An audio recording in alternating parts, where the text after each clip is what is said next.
mati ya.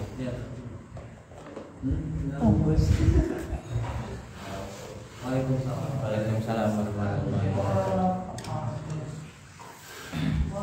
Silakan masuk. Sendirian? Sama aja. Tak ikut aku berangkat. Kak. Oh, ikut. Ini lagi nih. Soalnya masuk depan lagi.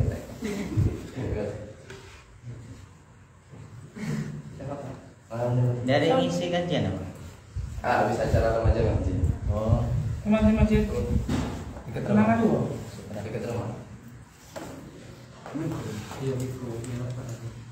Bukan, selama dulu yang banyak. Mengikut bukan mengikut. nah kita lanjutkan ya. Jadi memang kalau area yang menguasai kita atau yang tidak kita kuasai itu disebut kodok ketetapan.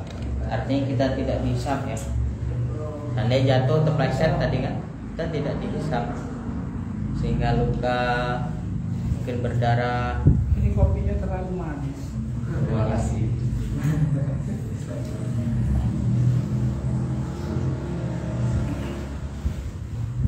Dedek selamat datang ya. Nah, semoga istiqomah. Semua bisa datang terus. Jadi nanti kalau yang telat tadi bisa saksikan di Facebook ya. Facebooknya tahu nggak apa namanya? Nanti berteman dulu ya, di add dulu. Nah, jadi kita membahas tentang life is a choice ya. Nah, ada yang tahu artinya? Apa artinya? Hidup adalah pilihan. Jadi memang itu berkaitan dengan keimanan dan kita yakini memang hidup ini adalah pilihan. Sehingga memang kita mempunyai tanggung jawab serta memiliki akibat serta pertanggungjawaban dari apa yang kita lakukan di dunia. Karena Allah akan menghisab kita dari setiap apa yang kita lakukan, baik itu perbuatan baik sehingga Allah beri ganjaran surga, begitupun dengan perbuatan buruk Allah kasih ganjaran neraka atau sisanya. Dan kita berharap ya Allah mengampuni kita ya atas segala dosa dan salah kita. Jadi lingkaran yang dimana yang menguasai kita atau tidak bisa kita kuasai di luar dari jangkauan kita, itu semuanya tidak dihisab. Jadi tidak dihisab, tidak dipertanggungjawabkan kan. Kita seperti tadi kan jatuh atau seandainya ada orang tumburan ya, kecelakaan gitu. Itu kalau dia tanpa sebuah kesengajaan, tanpa sebuah ugal-ugalan ya. Kalau lah ugal-ugalan itu sebenarnya indikasinya udah masuk dalam kesengajaan.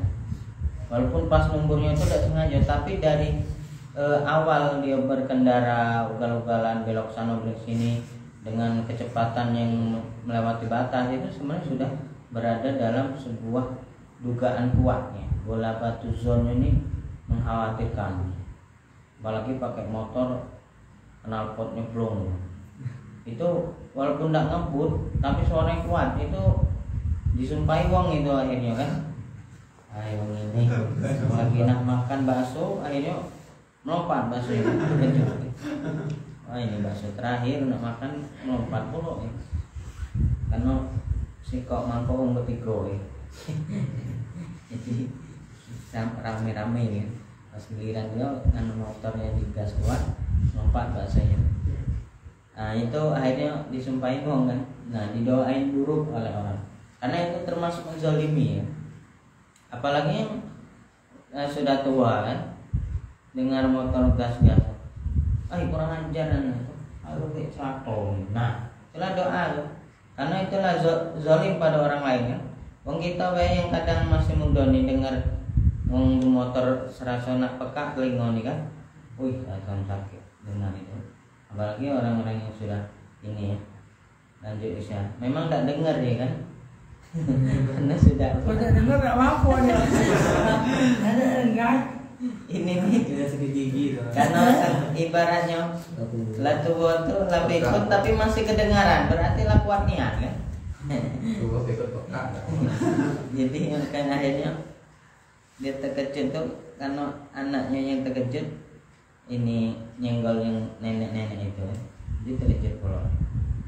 Nah akhirnya masalah disumpahin orang karena zalim orang. Nah artinya kalau kita dalam kondisi seperti itu, walaupun kita tuh bukan menyengaja untuk celaka, tapi sudah mengawali dari sesuatu yang berbahaya, itu akan dihisab oleh Allah. Dihisab karena kita menggunakan kendaraan dengan cara yang tidak aman. Bahkan pakai helm, kita tuh kan kadang pakai helm pas ada ini SCA ya, satu polisi ya. Padahal kalau ditelaah sebelum pakai helm tuh bagian tawakal. Nah ini penjelasan Ustaz Dwi Chandra tuh, pakai helm tuh berarti kita tuh bertawakal. Walaupun kita kadang lewat belakang tuh aman-aman baik kan, tapi tetap kita tuh kadang nggak aman dari musibah. Nah itu bagian tawakal. Jadi dimana kalau di luar dari jangkauan kita itu disebut dengan kodo, artinya tidak ada peran kita di situ, sehingga kita memang berada dalam posisi objek. Jadi kita tuh posisinya objek. Namanya objek itu kan jadi bahan sasaran kan, baik itu untuk hal buruk maupun untuk yang baik. Contoh kita ini yang baik itu ya kita tidak sengaja nemu duit. Nah ini kan baik ya. Pengennya saya itu tidak sengaja nemu harta karun. Kadang saya itu kebayang-bayang cak di film-film tuh kan galing ini kan oleh barang-barang kuno itu berlian langsung jadi miliarder ini kan. Kadang kepikirannya cak itu kan. Oh langsung baca beli ini beli itu ya. Ini banyak nanti film ini ya, film ngajal. Jadi cak mano ini kalau waktu lagi gali sumur ya kan, apa gali apa ya kan, ketemulah berlian kan? Atau emas murni ya kan? Kalau emas murni itu banyak di Merasi. Atau emas yang di Jawa itu emas murni kan, asli nggak campur-campuran deh. Nah ini emas murni batangan. Jadi itu angan-angan kita tuh pengennya kalau tidak sengaja itu yang baik. Tapi ada juga yang tidak sengaja itu yang tidak baik ya kan. Tidak sengaja ini nendang kayu ya kan. Ya kan tidak lemak ya. Kayu lagi ini kita berjalan atau lagi main bola ya. Tidak sengaja tertendang kaki kawan ya. Bukan disengaja sliding tuh bukan ya. Jadi tidak sengaja tertendang kaki kawan, karena kakinya keras lanjut kaki kita sakit. Besoknya tidak main bola lagi ya. Bukan karena kalah ya, terkelis kakinya. Nah itu tidak dihisab ya, tidak dihisab karena itu bukan karena kesengajaan atau tidak sengaja. Dalam hal-hal seperti itu tidak dihisab. Tapi kalau disengaja, kita ada kayu kita tendang-tendang lagi marah. Kita kan kadang kalau lagi marah tidak terkontrol. Lagi marah, nendang meja. Pas nendangnya itu tidak sakit. Giliran lah tidak marah lagi baru terasa, oi biru kaki ini. Ya. Nah lagi ngamuk-ngamuk tidak sengaja terasa ya. Dinding-dinding tuh dinding-dinding. Atau pohon pisang ya. Pohon pisang itu sampai katanya hampir punah ya. Salam dari ya itu nggak tahu itu sudah latihan berapa tahun itu pohon pisang bisa hancur. Takutnya nanti kelapa ya kan. Kalau udah pisang hancur kelapa nanti. Jadi yang hancur bukan kelapanya itu tangannya ya. Kalau sudah kelapa. Nah itu kan artinya zalim. Itu dihisab yang beliau. Jadi menzalimi diri sendiri itu akan dihisab oleh Allah. Karena itu bagian dari kesadaran dia, bukan objek. Jadi posisinya kalau dia dengan sengaja itu jadi subjek. Jadi subjek, maka kalau posisi sebagai subjek maka dia akan dihisab, akan diberikan pertanggungjawaban. Tapi kalau posisinya sebagai objek, sebagai dampaknya, maka kita dihisab apapun kondisinya. Seandainya kita tidak sengaja nunggu kucing mati, ya kan? Kucing kesayangan pulau, ya kan? Kucing Anggora, ya kan? Punya uang bukan? Dia mau uang gitu. Itu aku, tapi aku tidak sengaja. Ayo pokoknya ganti, ya kan? Nah, itu kita ganti, ya kan? Kita ganti dengan kucing garong, ya kan? Gitu. Karena kita merasa dirugikan tadi, carilah ganti kucing garong biar balik duitnya, ya. Jadi cari kucing yang itu juga, ya, kucing Anggora juga. Nah itu kalau kita seperti itu tidak dosa, cuman secara manusianya kita tetap melakukan itu, ya. Atau kita tidak sengaja nunggu rumah wong roboh. Berarti nunggunya pakai apa yang kayak sawah nih? Pakai roboh. Karena rumahnya baru dibangun, ya kan? Ada tukangnya di pojok tuh, roboh, ya. Semennya lembuannya nih. Nah, kata memang tukang baru nak bangun ini, ya, tembok sikok lah roboh. Nah itu tidak sengaja, memang kita tidak dihisab, tapi kalau sama orangnya maka kita ini harus ganti. Kalau orang yang mau minta ganti, walaupun tidak dosa loh, tidak dosa kita tidak sengaja. Makanya kalau tidak sengaja tuh yang besar-besar ada apa ya? Mumpung tidak sengaja. Tidak sengaja. Jadi kalau tidak sengaja tuh memang tidak dihisab, ya. Sebesar apapun, bahkan bunuh orang, ya. Bunuh orang itu kalau tidak sengaja tidak apa-apa. Seperti kecelakaan gitu, ya.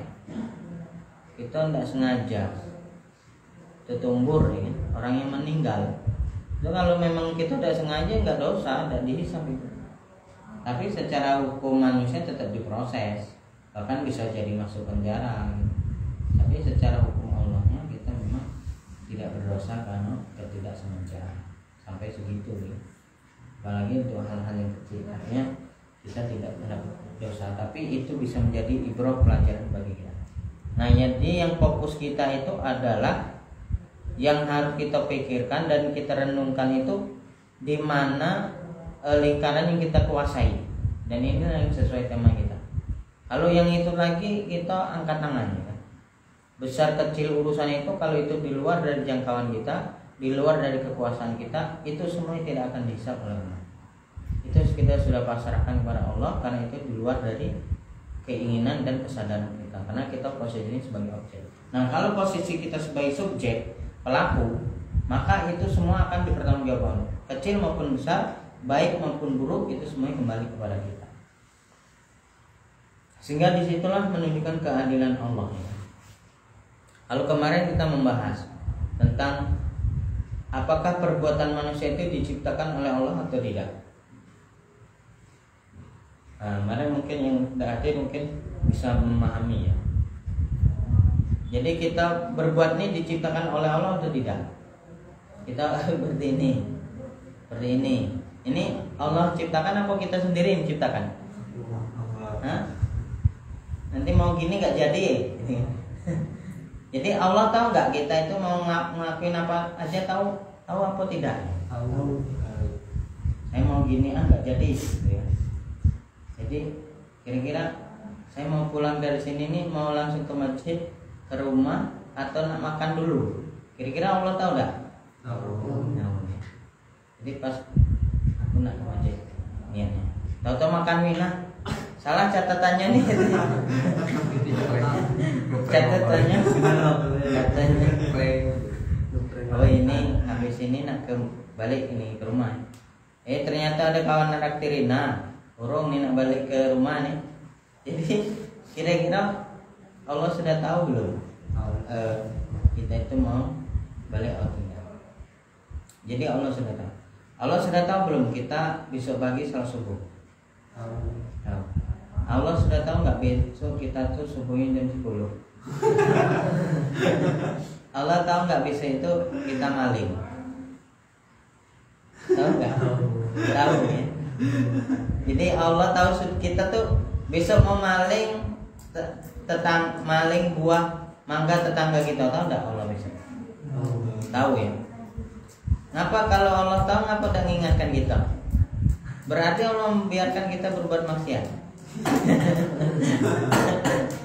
Sudah mulai pusing ya kan. Besok tahu nggak kalau seandainya ada ini ya, ada harimau ya, ada harimau di belakang rumah kita mau gigit kita, Allah tahu tidak? Nah, jadi Allah membiarkan kita gigit singa. Atau jadi semuanya Allah tahu ya kan? Tahu ya. Jadi kalau yang baik-baik, yo, katanya ini ibaratnya semangat, tahu, Allah tahu. Kita nak sholat besok, sholat zuhur di masjid, tahu ya. Tapi kalau pas ditanya Allah tahu tak besok apa maling ya, maling motor, caknya tahu, caknya tidak ya kan. Jadi kalau untuk perkara-perkara buruk baru mulai mikir. Allah tahu tak besok kita minum khamar? Tahu ya kan? Kenapa Allah biarkan ya kan? Kita minum khamar. Jadi mengenai perbuatan kita, apakah diciptakan kita atau diciptakan Allah? Kesimpulannya apa? Jadi perbuatan kita ini diciptakan kita apa diciptakan Allah? Allah ya. Jadi kita itu tuh Allah sudah tahu ya. Saya itu mau kayak gini mau gitu kan, Allah sudah tahu ya. Jadi ini nih yang ngerakin kita sendiri apa Allah sebenarnya? Kita lebih atas kehendak Allah. Kalau kita nampok orang, itu kehendak kita kehendak Allah. Ini berarti itu kehendak kita. Kalau kita ini nombor orang tadi naik sepeda, apa motor berebutan, oh itu ada ini kawan aku tuh, dia tuh dulu pernah ganggu aku, tumbuh pakai motor. Nah itu kehendak kita bukan kehendak Allah. Kehendak itu ya kan, oh bisa milih sekarang. Kalau kita sholat, kehendak Allah ya. Kita puasa, kehendak Allah. Sedekah, kehendak Allah. Berbuat baik, kehendak Allah. Berbakti pada orang tua, kita bentak-bentak orang tua. Bisa beda-beda ya. Jadi nggak konsisten ini. Jadi Allah tuh ada pada jelek. Jadi antagonisnya kita ya. Bahasa yang baiknya kamu lain. Jadi padahal itu sama-sama itu loh pilihan ya. Jadi kita mau patuh pada orang tua itu pilihan, mau datang ke sini itu juga pilihan. Ya. Nah, sini apa enggak sih enggak ayam gorengan dak ate sana kan. Iya kan, mulai mikir-mikir kata setan. Ayo pola dapatnya di sana. Kopi. Nah, kopi kan jadi lanjut. Oli-oli. Sambil ngopi dah apa. Jadi kita mau berbuat baik, mau sholat, itu kehendak kita atau kehendak Allah? Ya kan? Kehendak kita ya sholat. Dengan niat lillahi ta'ala. Lillahi ta'ala. Tapi pas nak sholat urung tidur lagi. Kehendak siapa tuh? Kehendak kita juga. Jadi Allah tidak mempunyai kehendak di situ. Jadi ibarat kita tuh cuma nyengok ibadah. Ayo aku gaya budak nih. Sholat dak? Aisyahnya nak sholat pakai sarung. Alah tidur lagi budak ini. Nah, pokoknya seperti itu. Gambarannya tuh. Jadi mungkin ibarat cak mandor kan, nyengok nih. Aku gawe anak buah nih. Nak begawe apa tidak? Tanya kulo gile, tidak selesai gawean rumah nih. Suruh buat rumah tapi lah seminggu atap belum bertegak nih. Nah, jadi mandor tuh cuman nyengok-nyengok kayak. Gak bisa dia nak marah-marahi ya. Karena dia jengoknya dari ini CCTV ya kan? CCTV-nya jauh loh. Ini nak marah-marah jangan no. Nah apakah logika kita itu seperti itu ya? Jadi kita itu sholat itu kehendak kita kehendak Allah. Kehendak kita. Kehendak kita. Allah tahu kehendak kita. Jadi Allah tahu ya. Tapi ngapa Allah tidak mencegah kita ya? Apa ada orang maling? Ada orang maling itu. Allah tahu enggak ada orang maling? Tahu. Tahu. Ngapa Allah membiarkan orang maling? Pilihan dia. Oh, pilihan. Jadi Allah tidak berkuasa. Allah tidak berkuasa terhadap perbuatannya. Berkuasa ya. Atau tidak bisa dicegah. Sebenarnya Allah ini ingin mencegah perbuatan buruk dia, tapi tidak bisa tercegah. Bukan dia mengotot memaling, membobol rumah orang, sehingga dikompor-kompori oleh setan. Jadi gimana ya? Itu kehendak Allah bukan kehendak manusia sebenarnya.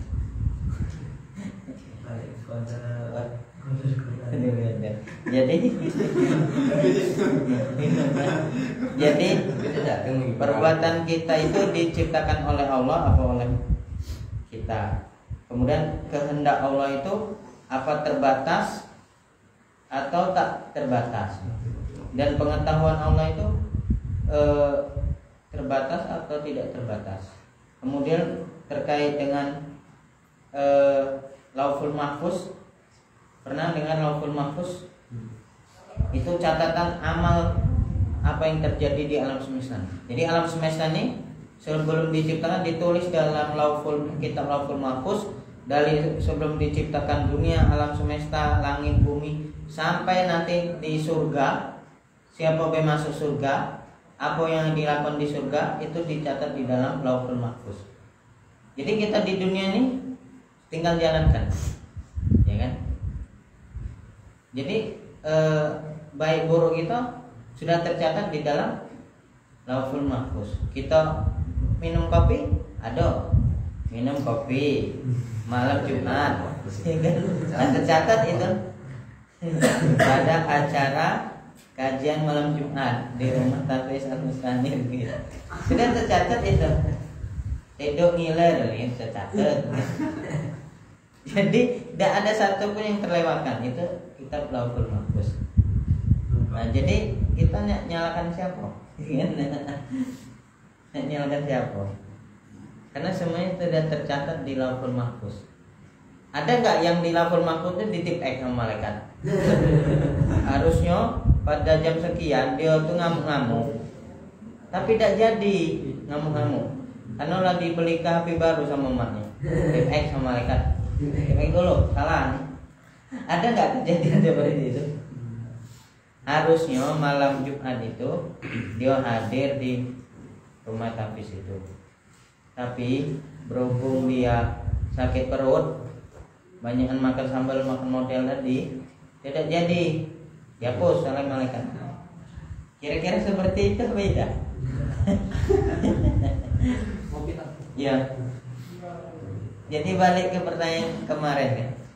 Jadi Allah sudah tahu belum kita masuk surga apa belum? Di dalam Lauhul Mahfuz tuh. Di dalam Lauhul Mahfuz itu tertulis si A masuk surga, si B masuk neraka, si C masuk surga. Ada yang masuk antara surga dan neraka ya. Di tengah-tengah itu. Masuk surga tidak, masuk neraka tidak. Tengah-tengah tergantung. Tadi sempat bentar cuma nengokin deh. Jadi nyingok segala mak di neraka tersiksa. Jadi mana ini? Itu Pak sebagian pendapat. Jadi semuanya itu sudah tertulis di kitab Lauhul Mahfuz. Jadi di dalam kitab Lauhul Mahfuz tuh ya kalau kita logikakan seperti kita nonton film ya. Film itu kan sudah diedit, di setting ya, baru ditampilkan di layar putar. Nah, kita menyaksikan, oh cak sedih nian, padahal ngilu dia tidak sedih gitu. Di ininya tuh belakang layarnya di tahu-tahu nih. Tapi kita sudah melihat barang jadi dari mulai awal prolognya terus sampai pada klimaks film itu sampai terakhir. Kira-kira film itu kalau lah seperti itu kan filmnya jadi kan tidak mungkin diedit-edit lagi ya. pas lagi nonton di bioskop, gila stop dulu stop. Ini kayaknya ada yang salah nih. Nah itu berarti belum jadi. Nah kitab Lauhul Mahfuz itu udah jadi, nggak ada dihapus-hapus, nggak ada kita nonton film diedit-edit, apalagi tampil di bioskop kan. Itu sudah ibaratnya final ya. Itu namanya nonton film tuh jelas final ya. Kalau film diedit-edit itu namanya bukan final, tuh berarti masih proses syuting. Maksud proses syuting lah disuruh nonton ya tidak seru ya. Ya aku jadi. Jadi yang ditampilkan di TV itu kan film jadi. Tidak ada istilah edit-edit kan. Jadi nggak ada yang ibaratnya tuh di luar dari dugaan. Jadi produsernya, aku tidak nyangko filmnya Indonesia ini kan tidak mungkin. Karena produsernya itu yang buat ya kan. Dari mulai nyuting bahkan dari detail-detail tuh, akhirnya wah ditonton berkali-kali, misalnya bagus, lulus sensor kan. Biasanya kalau nonton film tuh lulus sensor ya kan. Nah jadi memang sudah memenuhi syarat baru ditampilkan di TV. Nah jadi kalau sebelum tampilkan TV itu pasti sudah ditonton berulang-ulang ya. Nah di produsernya tuh nggak tahu dari mulai A sampai Z tuh kejadian tuh nggak tahu. Jadi kalau dia nonton tuh cak biasa baik. Nah bagi kita yang tidak tahu cara, tidak tahu filmnya tuh, cak seriusnya ya kan. Nah kira-kira kalau kita seperti itu tuh berarti kita sudah di ini, jadi setel. Ini tinggal klik play, jalan. Dari mulai terciptanya bumi, kemudian dari bumi itu tercipta matahari, dari dalam bumi ini ada Indonesia. Di Indonesia ada Lubuk Linggau. Di Lubuk Linggau ini ada Majapahit ya kan. Nah kayak di setel di play ya kan. Tahun 1800 berapa? 2021 ya. Dipimpin oleh siapa? Ini tanggal pada tahun 2022 bulan Februari tanggal 17 ya. Kejadiannya kayak ini. Ada yang duduk-duduk santai sambil menikmati ya kan. Apakah ini kita tuh seperti itu apa tidak sebenarnya? Kayak itu ya. Jadi dacak mele ya kan. Kalau di film tuh kan tidak baca dia gerak dewek. Dia sudah sudah direkam. Tidak baca dia nak ngubah dewek. Ajaknya salah, harusnya geraknya ke kiri atau ke kanan kan tidak baca. Nah sudah barang jadi. Jadi nurut baik sesuai alur film itu kan. Nah apakah kita seperti itu? Jadi tentang kehendak Allah, Lauhul Mahfuz, ilmu Allah, kemudian kehendak, ilmu Allah, iradah Allah, apakah semuanya itu masih kita ragukan? Padahal itu sudah jelas di dalam ayat-ayat itu Allah telah berkuasa, Allah itu telah mengetahui segala sesuatu. Bahkan kata Allah, kalaupun ada malam, di saat malam hari yang gelap gulita itu, tidak ada sesuatu yang lalai dari penglihatan Allah, walaupun itu debu yang jatuh dari atas ke bawah. Bayangkanlah malam gelap gulita pergerakan debu itu Allah tahu. Jadi debu sampai sekecil-kecil debu itu gerak kanan kiri. Kalau kita kira-kira ini dah bingung ya kan. Memperhatikan gerak jam aja bingung ya kan. Kenapa cepatnya gerak macam itu? Apalagi pas saat puasa lama ya kan. Giliran kita ini kok cepet ya kan. Giliran puasanya lama. Nah jadi sampai gerak-gerak debu aja Allah sudah tahu. Nah, seperti itu. Artinya Allah tahu segala galanya, bukan hanya besarnya, bahkan yang kecil yang tanpa kita ketahui pun Allah sudah tahu. Artinya tentang keilmuan Allah, kehendak Allah, Allah berkehendak atas sesuatu, tidak ada yang bisa membatasi. Walaupun orang itu mau maling, kalau Allah berkehendak tidak jadi dia maling, ya kan? Ini dia maling, ketahuan, tidak jadi kan dia. Jadi wongnya bangun nih. Gak jadi, maling. Oh tidak, aku tuh tidak maling, aku tuh ada sendal aku masuk ke dalam situ tadi. Ketinggalan. Padahal memang sendalnya jatuh dari pas manjat ya kan. Jadi urung nak maling ya kan. Ketahuan. Atau ada orang mau bunuh diri masuk dalam sumur. Ini atau sumur yang kering, musim kemarau. Ayo urung nak mati nih. Kan?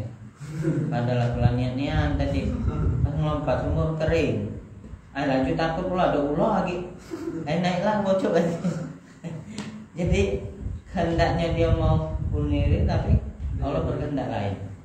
Artinya Allah Maha Kuasa terhadap kehendaknya. Kemudian ilmu Allah memang sudah tanpa batas ya. Kalau ilmu kita tuh dari sesuatu yang ada menjadi sesuatu yang lain ya kan. Kita tuh ilmu kita paling terbatas seperti itu ya. Seperti kalau kita melihat benda-benda nih. Ini kan pengetahuan manusia semua nih. Ini semuanya kalau dirunut dari sesuatu yang ada nih. Tidak mungkin ambal nih diciptakan pabrik tiba-tiba muncul. Bul begitu kan. Ambal terbaru. Dari mana Pak? Dari ini bim salah bim proper jadi apa itu kan? Jadi apa? Enak pabrik seperti itu ya kan, tidak tanpa modalnya cuma prok katanya. Pabrik sulap. Pas dipakai ini hancur ambalnya ya kan? Dan itu dari daun gitu kan. Jadi kan tidak seperti itu. Pasti dari proses semua. Kayu ini, meja ini dari kayu. Bisa jadi kayunya ini di hutan. Apa hutan Kalimantan sana, apa di hutan di Aceh sana, kita tidak tahu. Tapi dari sesuatu yang ada, tidak mungkin mebel ini membuat ini dari sesuatu dia bersemedi dulu, ya kan? Sesuatu yang tidak ada. Wahai kekuatan, jadikanlah kayu di depan saya kan nggak mungkin. Berarti dari sesuatu yang ada, ya. Nah dari semua yang pengetahuan manusia itu nggak mungkin dari sesuatu yang tidak ada jadi ada tuh tidak bisa. Akal manusia itu terbatas. Pasti kita ngomong angibul, muli, ngilu ya, ngilu, ngolah, mencet itu. Kamu dapat dari mana ini buku ini? Oh dari percetakan itu. Percetakan itu bisa nyetak dari mana? Dari kertas ya kan? Kertasnya dari mana? Dari kayu, ya kan? Nah itu kayu itu dari mana ditanam ya kan? Di pokok ya. Nah dari proses kan tidak mungkin tiba-tiba ada kertas tanpa proses. Nah jadi alfabet iya sama Dari kayu juga. bukan dari kayu ya. Tak dari apa ya? Dari jual kayu. Pokoknya dari benda-benda yang ada di dunia ini diproses. Jadi manusia itu terbatas pengetahuannya dari sesuatu ada berubah jadi yang lain itu saja. Jadi cuman seperti bunglonnya berubah dari merah ke hijau sesuai dengan keinginannya. Jadi kita tuh cuma seperti itu. Tapi Allah itu mengetahui sesuatu dari sesuatu yang tidak ada jadi ada, itu Allah tahu. Ya. Dari sesuatu yang mati jadi hidup, Allah itu tahu. Jadi ilmu Allah itu sih bisa memahami sesuatu yang tidak ada jadi ada. Ya kan? Alam semesta ini apakah dulu ada? Tidak ada. Siapa yang mengadakan? Allah. Lalu kemudian berkembangnya alam semesta ini, ya kan? Ada hewan, ada jenis ini, tumbuhan segala macam, ya kan? Bahkan kita tuh kadang sering bingung, hewan ini hewan apa? Ya? Ini dikatakan kambing bukan, dikatakan kambing hutan juga bukan, ya kan? Daunnya apa? Apa? Jadi kadang kan ada tebak-tebakan itu kepalanya kayak unta, ya. Pas bawahnya ternyata sapi, kan? Ini kepala unta badan sapi. Siluman. Jadi kadang ada hewan itu kadang kita nggak tahu namanya, ya. Karena saking banyaknya jenis hewan, termasuk tumbuhan. Tumbuhan tuh kalau nak kita hafal ini ya, tidak hafal gitu ya. Karena begitu banyak jenisnya. Rumput saja ada rumput ini ya. Gajah. Rumput kanji. Ada rumput kanji itu kalau main bola tuh, kalau kita lengket kan nempel rumput palu. Tunggu terima lo ini. Bukan rumput. Banyak rumput ini kan. Bahkan rumput yang bergoyang ya kan. Banyak pengalaman. Maka kalau kita ingin bertanya itu bertanyalah pada rumput yang bergoyang. Ya kan? Jadi itu saja udah banyak. Nah, luar biasanya dari sesuatu yang tidak ada maka jadi ada itu Allah sangat tahu. Sedangkan kita tuh nggak bisa mengetahui itu. Artinya dalam hal kehendak Allah, iroda Allah tadi, pengetahuan Allah, kemudian Lauhul Mahfuz itu sesuatu yang sudah finish. Nggak bisa kita logika-logikan seperti nonton film itu nggak bisa, nggak sama itu. Jadi kalau ibarat catatan wong tuh kalau salah baca titip X, kalau malaikat nggak baca titip X ya kan? Ini salah set ini tadi katanya. Harusnya jadi kiai kok malah jadi preman ini kan? Ini padahal sudah di set dulu di ini pada saat diciptakan ini jadi kiai besar ini. Oh ini ternyata besok malah kejadian jadi preman ini.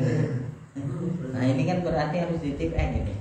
Nah ternyata tidak. Semua itu berjalan sesuai dengan apa yang ditulis. Tidak ada satupun yang salah dan keliru dari apa yang sudah ditulis dari Lauhul Mahfuz.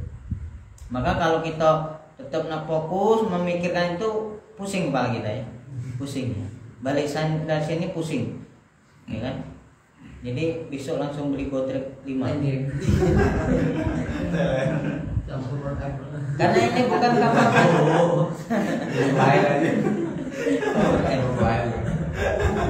Jadi ngaji itu bukan nambah beriman, tambah pusing kepalanya bukannya.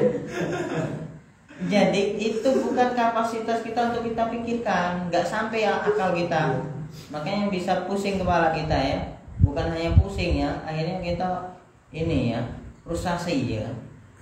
Jadi kenapa anak aku tambah ini? frustasi. Ya karena memikirkan sesuatu yang memang bukan kapasitas itu. Kalau mikir, karena saya dulu pernah ya memikirkan itu ya, mikirkan kayak gitu kan, seperti ini kan itu mikir.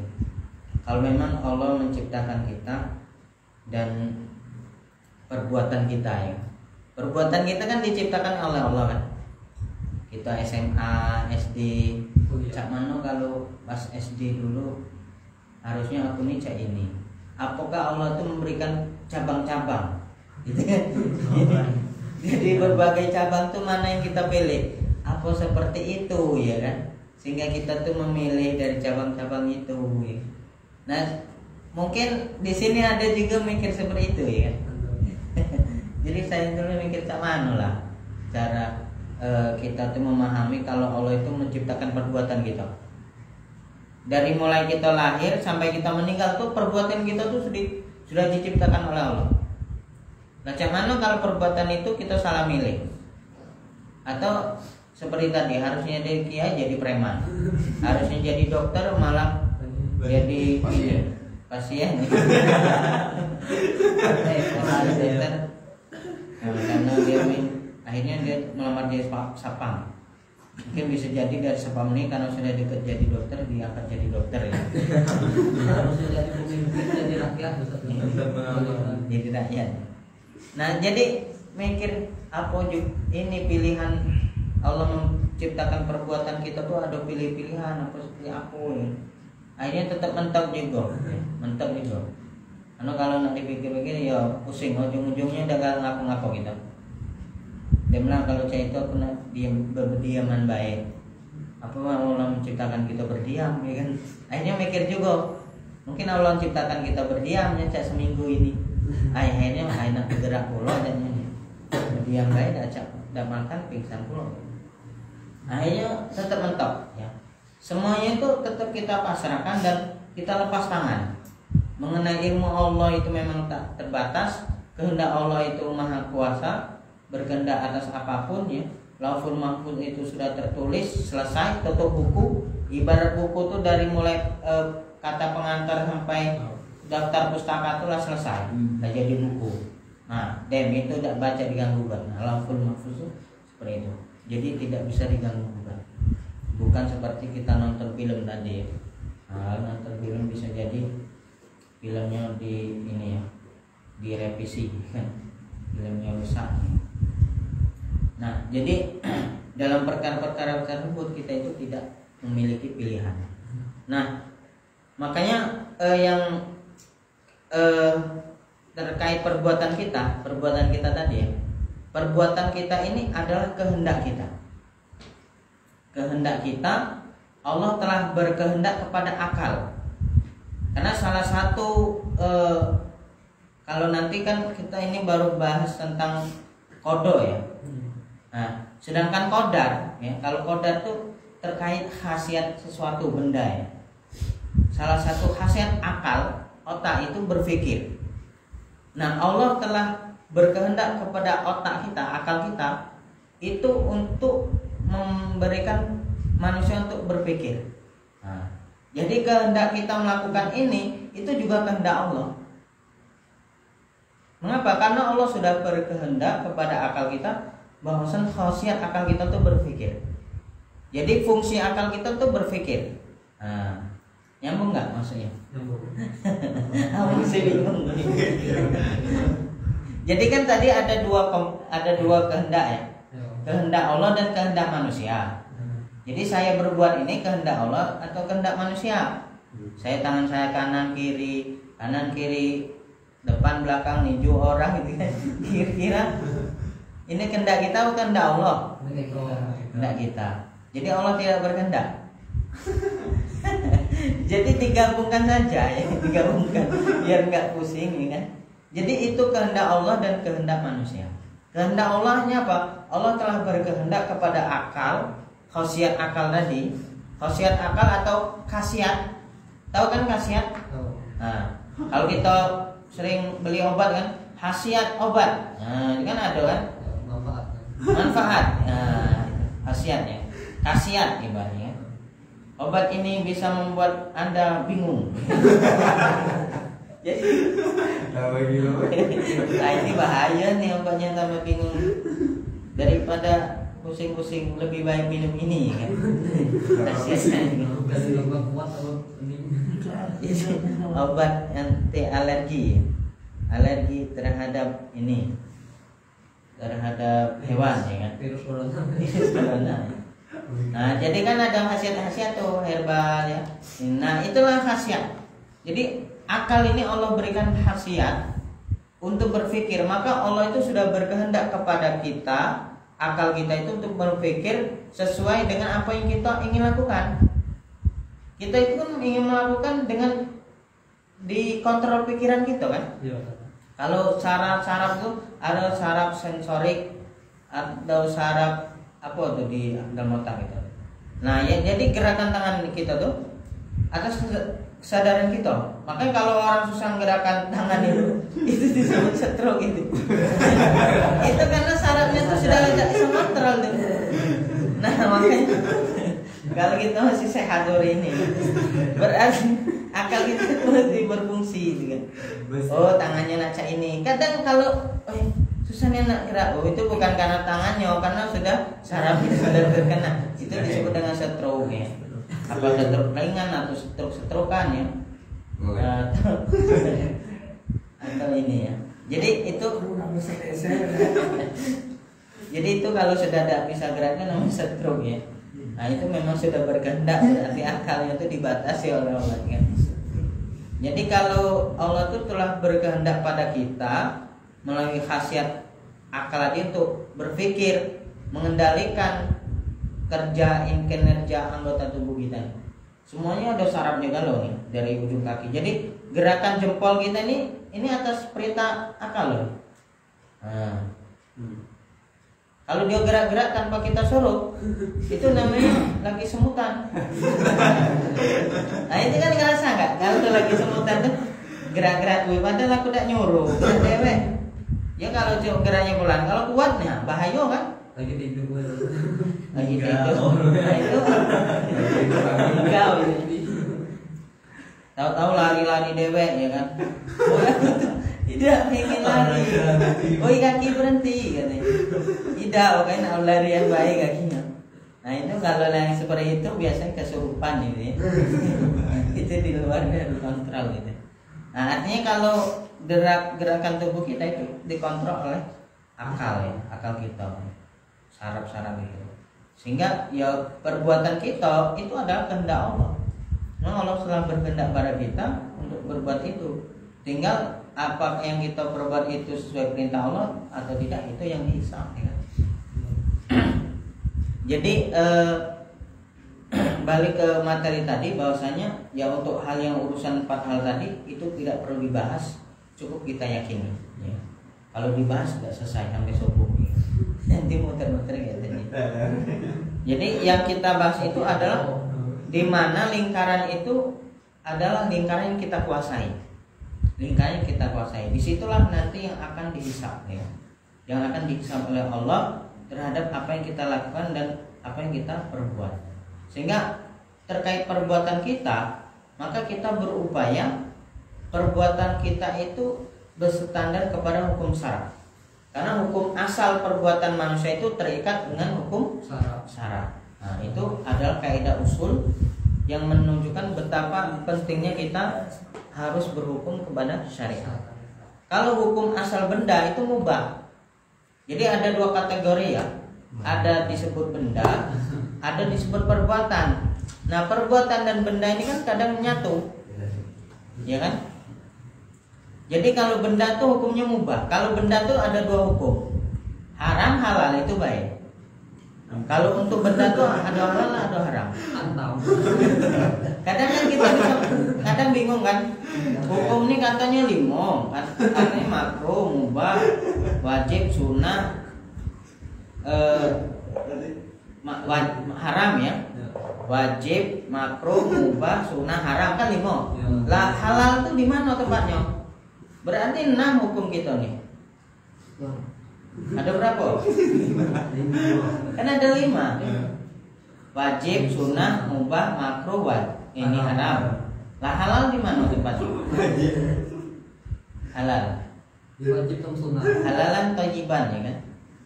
Jadi itu tuh beda kasus ya. Kalau untuk halal dan haram itu terkait benda. Jadi kalau memahami benda maka hukumnya 2. Asani hukmi, 2 hukum.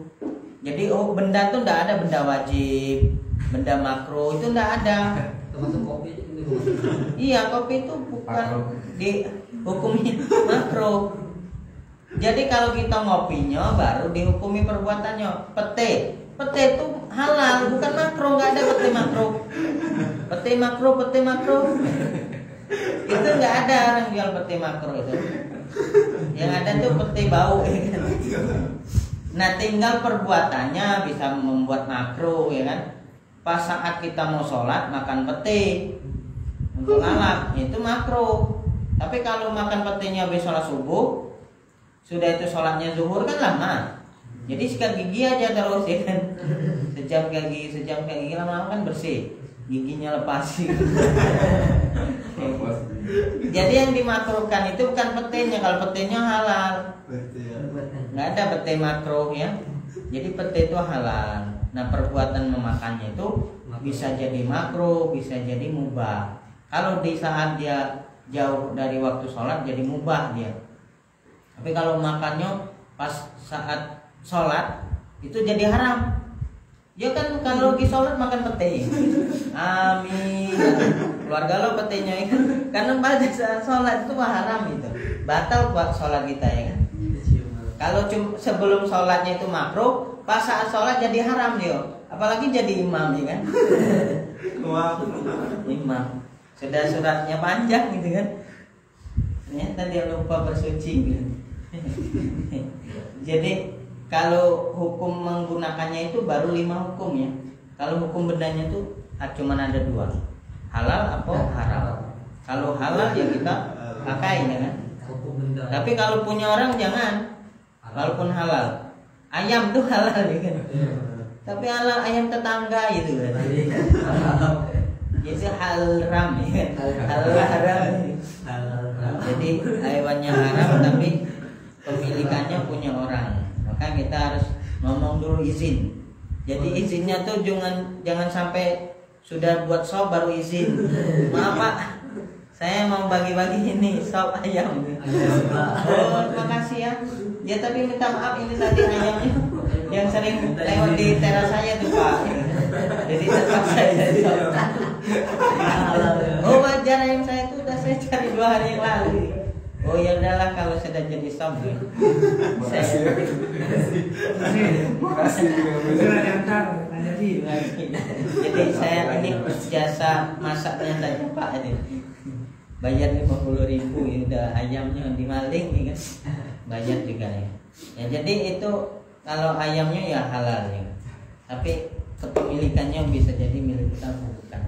Jadi kalau terkait benda itu cuma ada 2, halal dan haram. Nah terkait perbuatan baru ada 5 ya kan? Maka kita harus dalam perbuatan kita itu karena Allah sudah memberikan kita pilihan melalui akal tadi, khasiat akal tadi memilih, sehingga kita suruh milih apakah perbuatan ini wajib, makruh, mubah, sunnah ya, atau haram ya, maka kita milih. Kalau kita milih haram, berarti Allah memang berkehendak kita untuk melakukan yang haram. Karena akal sudah Allah berikan ya. Kecuali pas saat milih haram akal kita hilang ya kan. Tidak mabuk. Ya kalau itu tuh kan sudah mabuk baru akalnya hilang. Ya itu bukan kehendak ininya, itu karena sudah minum dulu baru mabuk ya kan. Tapi saat sebelum minum mabuk duluan kan aneh ya kan. Belum mabuk lah kamu. Minumannya jadi protes waktu nih lo masuk katanya. Kok kalau mabuk duluan ya. Bukan mabuk minumannya ya kan. Yang di mabuk aku itu kan. Mabuk ini ya, mabuk duit apa ya. Nah itu kan Allah telah berkehendak pada kita untuk berpikir. Sehingga kalau kita melakukan dosa ya itu sudah kehendak Allah juga. Tapi itu Allah akan hisab karena Allah telah memberikan kita pilihan. Kenapa kita melakukan yang dosa ya? Kenapa kita melakukan yang haram? Sedangkan Allah memberikan kita pilihan untuk berbuat yang baik ya. Jadi dalam hal perbuatan yang dimana yang kita kuasai tadi, lingkaran yang kita kuasai itu kita harus terikat dalam 5 hukum tersebut.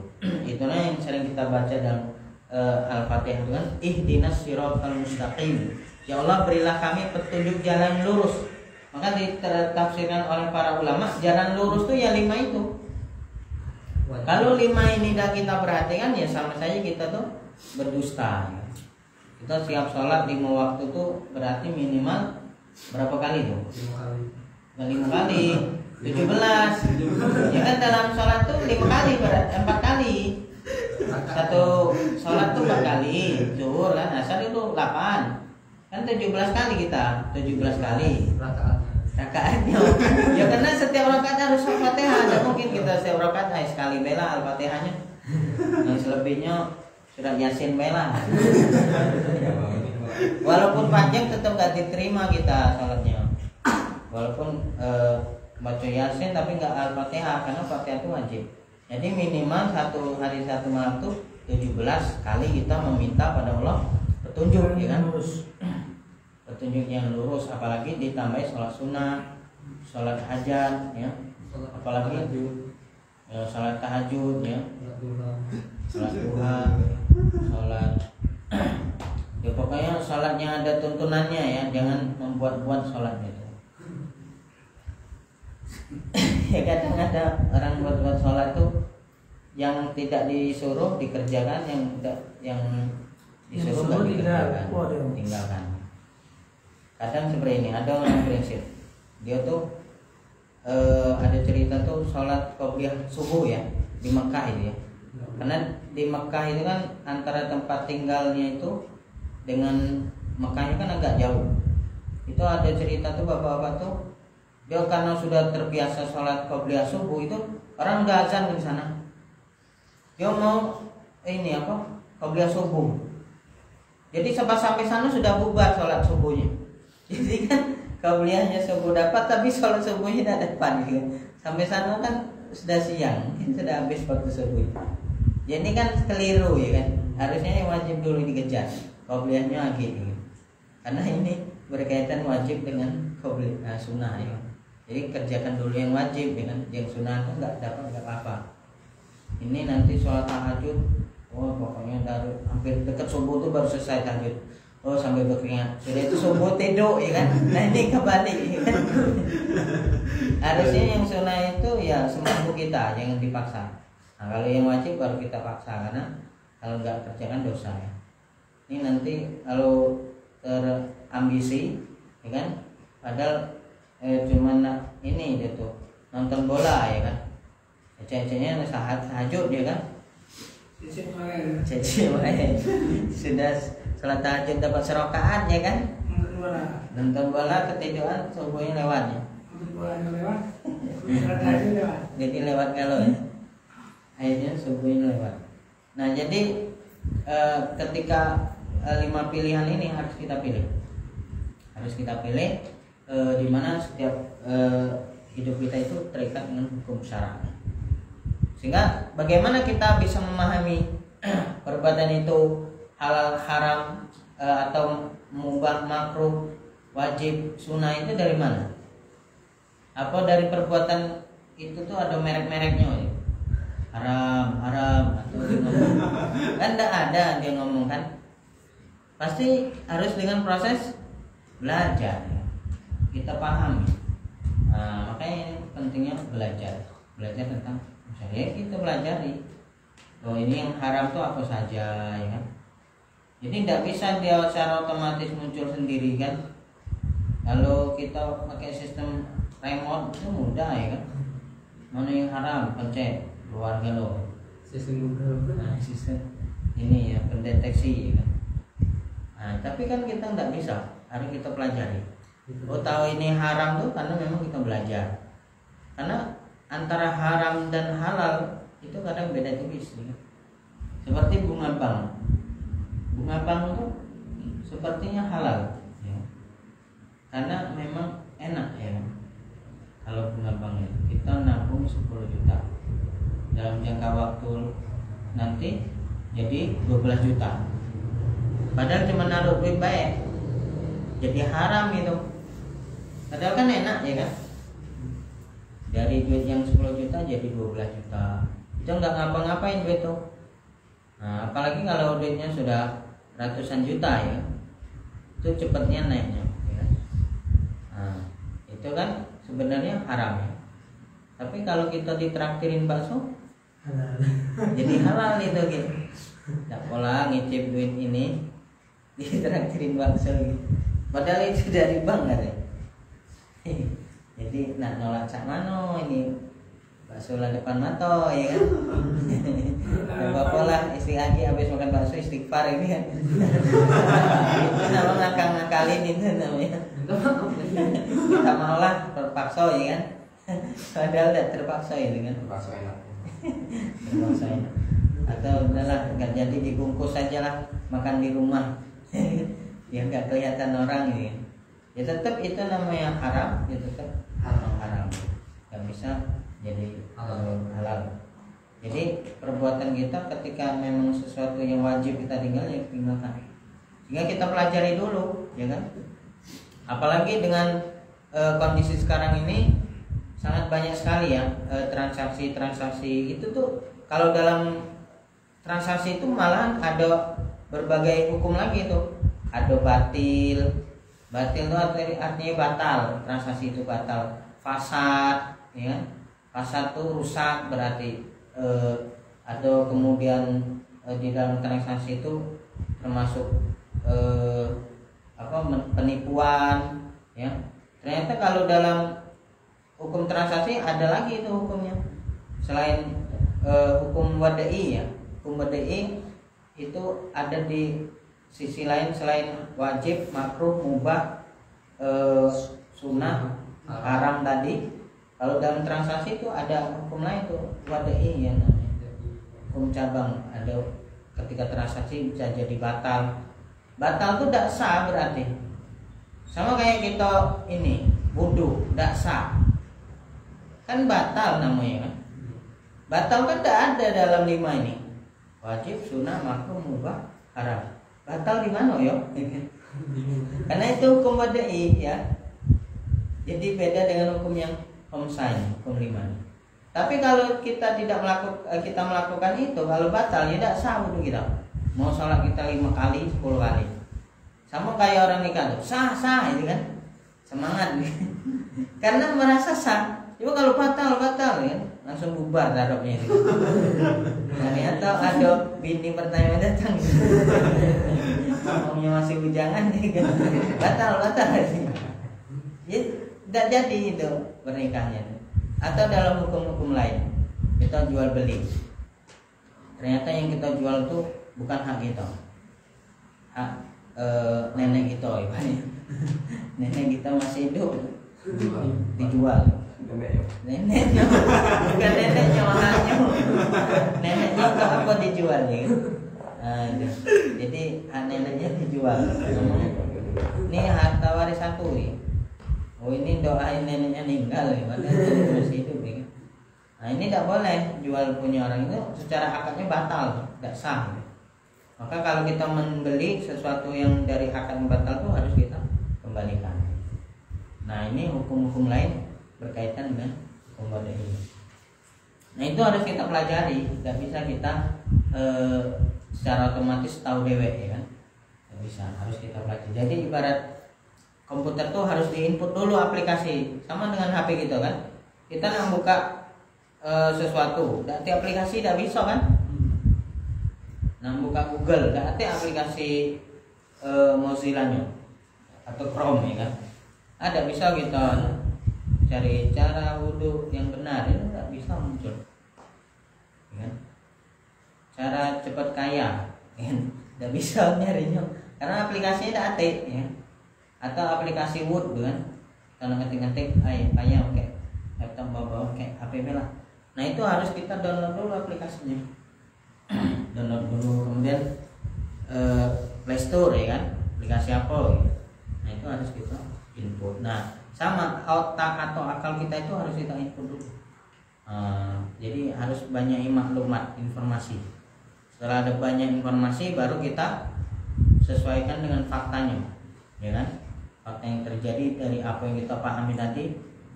Oh ternyata kalau pinjam meminjam itu tidak boleh ada bunga. Nah jadi kalau ada bunga maka jadi haram. Apa kasusnya? Ada orang minjam duit 10.000, sudah minjem 10.000 itu ngasih pisang. Makasih Mang Yong, dia minjem senku 10.000, kak dia pisang. Jak rumah tadi ngasih padenya pisangnya. Oh makasih yo, besok-besok jangan pisang durian yo. Alah dikasih nawar pulau ya. Nah itu riba itu. Jadi kalau kita, karena dulu tuh ada juga yang seperti itu ya, pinjam ngasih pulau ada pisang. Menurut pemahaman kita kan lumrah ya, satu yang wajar. Wajar lah dia tuh ngasih kita pisang, karena lah merasa berjasa kan dengan kita. Nah ada apa itu? Karena manis pisang kan. Jadi binjai gua. Jadi binjai. Habis ditinju itu tadi roboh kan. Jadi caknya ini halal nih karena manis gitu. Kalau dia haram harusnya pahit pisang ini gitu. Jadi tidak bisa dianalogikan seperti itu. Jadi yang namanya syariat ya syariat, nggak bisa kita. Tapi caknya biasa baik, tak apa-apa kan sebatas pisang. Tidak apa-apa sebatas durian. Cuman kalau dia pinjemin duit 50.000 baliknya 50.000 plus motor ya. Wah ini bukan balik ini namanya. Ini nambah utangan lagi ya. Jadi 50.000 plus motor ya. Jadi besoknya lagi kalau dia minjem 50.000 plus mobil ya. Atau kalau lagi nyumbang-nyumbang tuh si kok nyumbang 50.000 ditulis tuh namanya. Besok kalau nyumbang lagi harus 50.000. Nah itu kira-kira jadi utang ya. Jadi kalau kita nyumbang tuh namanya nyumbang tuh ngasih ya, bukan jadi hitung-hitungan. Kadang sebuku-buku tuh tebal nama wong. Harusnya nyumbang 50 dia nyumbang 40 langsung berutuhan gitu. Ada ikhlasnya aku nyumbang dia mana aku 50.000, dia nyumbang aku 40. Aku datangi. Lagi rumahnya nih, lagi ini 10.000. Nah itulah masuk utang kalau seperti itu. Jadi kalau kita ngasih itu tidak boleh ada ingin rasa dikembalikan. Nah, kalau ingin rasa dikembalikan, hukumnya jadi utang. Kalau utang tidak boleh nambah, tapi berkurang. Mungkin waktunya sudah habis ya. Silakan, boleh. Jangan ditahan ya, karena itu pilihan. Ngompol lidah itu pilihan. Jangan-jangan. Ya, silakan. Ke belakang ya. Demikian kajian kita pada malam hari ini. Bisa kita lanjutkan dengan tanya jawab ya. Kita untuk live-nya kita sekian. Assalamualaikum warahmatullahi wabarakatuh. Waalaikumsalam warahmatullahi wabarakatuh.